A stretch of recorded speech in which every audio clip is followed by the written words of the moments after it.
Oh, freedom. Oh, freedom. Sort of, it was the bubbling up that was coming to the early 60s and events that led up to Rosa Parks sitting on the bus, you know, to the March on Washington.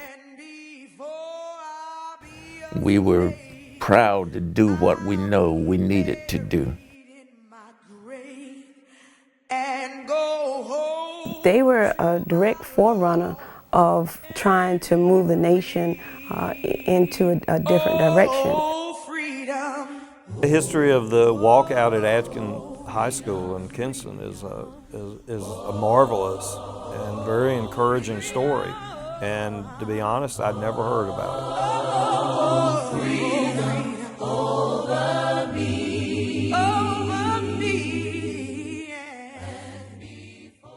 Before Brown versus Board, before Martin Luther King Jr. dreamed a dream, students growing up in the Jim Crow South attended schools separated by the color of their skin.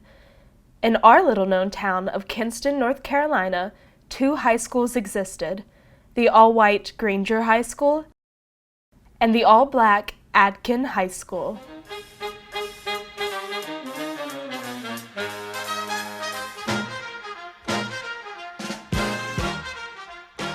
Because of the fact that we walked to school, we interact with each other in the communities, and everybody lived together, it was almost like a family. You had your churches, you had Adkin. It took great pride in the schools that were built. The schools became a centerpiece of black communities across the South. My brother and sister talk about how the Adkin band used to just march around the community. But so much pride in so many things, not just the band, but also in music, in the chorus, also in athletics. If you go back, they have had some state championships. We won the state championship in '52. We gave a total of 2 points the whole year. The Adkin spirit stems back to 1931, when the philanthropist Julius Rosenwald granted Kinston funds to build the first black high school east of Raleigh. Lenoir County's black community directly invested time and money into their own Institute of Learning. Segregated schools was, in a way, really central to the whole structure of Jim Crow. Conservatives particularly from rural areas, really opposed to state spending on black education. And those people had a tremendous amount of power. That power was reflected in the disparities between Adkin and its white counterpart, Granger. Kinston School Board ensured that Granger had up-to-date books and equipment, the best facilities and opportunities for its students. Adkin's needs were never considered with the same regard. We were overcrowded. I was in a class with 42 students at one time. We didn't have a library. The library was just a converted classroom. We didn't have a cafeteria. We also used a classroom for that. Black students are also dependent on hand-me-down books from white students. So they're, in some cases, many years out of date. They've been torn up. They've had racial epithets written in them. Some of the floors actually had rotted out. I can imagine them saying, well, I've got this phenomenal biology, chemistry teacher, and we only have one microscope. What in the world could I learn, and how much more could I achieve if I had my own microscope to learn from this phenomenal teacher? The only gymnasium we had was one that the carpentry students built themselves, and we used 2 pot-bellied stoves to heat it. Some coals apparently fell on the floor and started a blaze, and it burned down. For 10 years, Adkin parents appealed to the school board for a new building. Each time, they were denied. They denied us. They said no. They had no money. They never had any money for the black schools. The changes that took place in individual schools in this period before Brown versus Board of Education was dependent on two things. It was dependent on black protest and black complaint. We were well aware of what was going on because we had the black press. We had students that sold those papers for some of their income. In their classes, they were studying about oil workers striking. And so they came up with, well, if the oil workers strike because their demands aren't being met, why don't we? We were very well educated, even though we were segregated. We knew about the Constitution. We knew about what rights we supposed to have. We even knew about the 1897 decision that legalized the separate but equal mandate. But we were very separate. We were never equal. Adkin's frustration came to a head when it learned that the Kinston School Board was going to build a second gymnasium for Granger. Denied for the last time, Adkin students decided to stage a walkout. The whole thing was about you cannot tell. They couldn't even tell their parents, because one of the things that they said was that if a parent was a domestic, we have relationships with people that we have in our homes. They were afraid that a parent might say, you know what them children down there planning to do?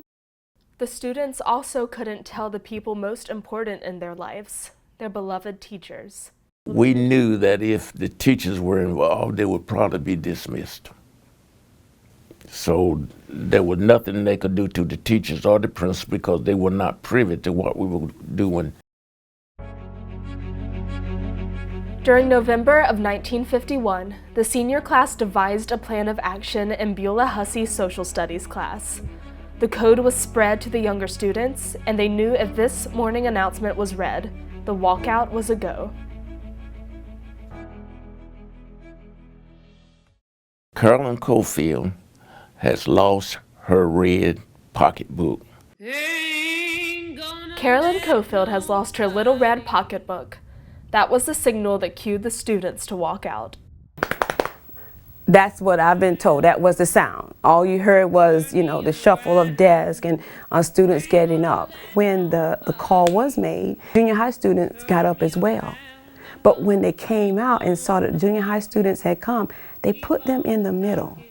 I thought that was very amazing, that when they made their walk, they made sure that the younger ones were in the middle of two older ones. We walked out and we did it in a peaceful manner. We walked from Adkin to Queen Street. People looked at us, but nobody said anything. Young people who were asked to actually go into a danger zone. Ain't gonna let no hatred turn me around. There was no chance or anything. We had some placards that said why we were walking. We followed the laws, for they would have no reason to do anything to any of us. We didn't even cross the street against a red light. The students commenced their walkout 40 minutes later at the old Carver Theater building. They hoped their steps had been heard. Press got word of the Adkin walkout. The popular black magazine, The Jet, wrote, "Disgusted with Jim Crow conditions at Adkin High School in Kinston, North Carolina, 700 Negro students went on strike in demand for a new school building, gymnasium, and vocational building." At the same time, Kinston's local paper characterized the walkout much differently. They wrote, "The parade down Queen Street Tuesday could have easily precipitated a riot, and it certainly could set back the progress that the Negroes are making in this community for many years." There was no fear. There was no fear in any of us. It was actually elation. You're in a part of your life where you're just maturing and the fear is not there and you don't have as much to lose. young people who came of age in the late 1940s and 50s into the early 60s had grown up. They were children during the war. They'd seen their fathers, in some cases, go off to war, the double V victory over fascism and victory over racism. They had aspirations for themselves that maybe their parents and grandparents didn't have growing up in the kind of heart of Jim Crow. The students returned the following Monday, leaving the school board only 4 days over Thanksgiving break to make a move. To everyone's surprise, the board conceded. Adkin students would receive their new gymnasium. I tend to think, and this is only conjecture, that one of the reasons we were successful was because of what was going on around the country at that time. The South in particular, but some places in the North also that had segregated schools, were fighting to keep them segregated. They were having to prove that the schools actually were equal. They were separate but equal. That's what the law required. It was not true anywhere. After the Brown v. Board Supreme Court decision of 1954, 16 years would pass before Adkin and Granger were desegregated. Though the original school building is no longer standing, the action of the brave students was one of the first of its kinds in the South. Adkin changed the course of history in Kinston forever. Well, there's an old saying, if you don't know where you've been, it's hard to know where you're going. I am sitting here wanting memories to teach me to see the beauty in the world through my own eyes. It's important that our young people know that we fought when the odds was so much against us. I think it's representative of the way in which the battle against Jim Crow took place.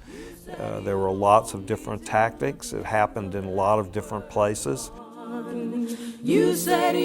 Even in the face of adversity, that excellence in education can be achieved. And education is the great equalizer. But the Adkin spirit is still around Kinston.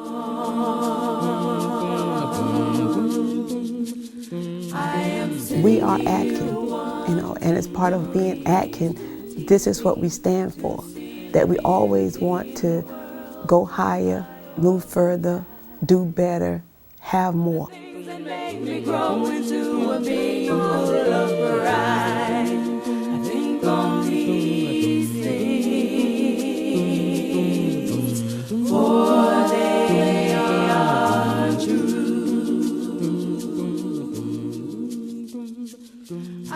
Sitting here wanting memories to teach me to see